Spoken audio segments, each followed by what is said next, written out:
Ya, menanjak tetapi mulai turun juga.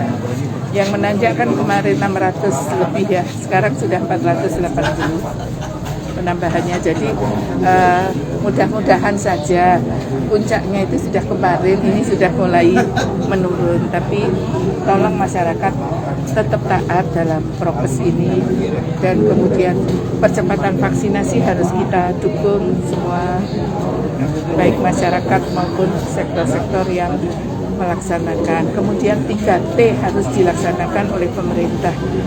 Deteksi dini, kemudian harus di tracing secara masif dan segera di treatment. Untuk yang sedang dan berat saja yang ke rumah sakit, sedangkan yang ringan itu lebih baik isolasi terpusat atau isolasi mandiri, tetapi harus dalam pengawasan. Karena kalau isolasi mandiri tidak diawasi dan tidak dilaksanakan dengan baik, ini akan menjadi sumber penularan.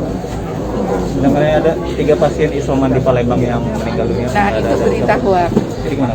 Jadi yang meninggal itu sampai sekarang ada 5. Yang pertama dulu di Siti Fatimah, itu terutama karena penyakitnya juga, ada penyakit jantung. Nah, kemudian ada di Rumah Sakit Hermina, ada di Rumah Sakit RSMH, dan yang terakhir di Bali.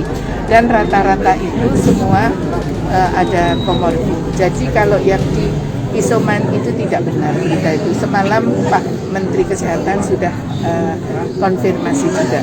Apa mereka sudah divaksin semua atau belum?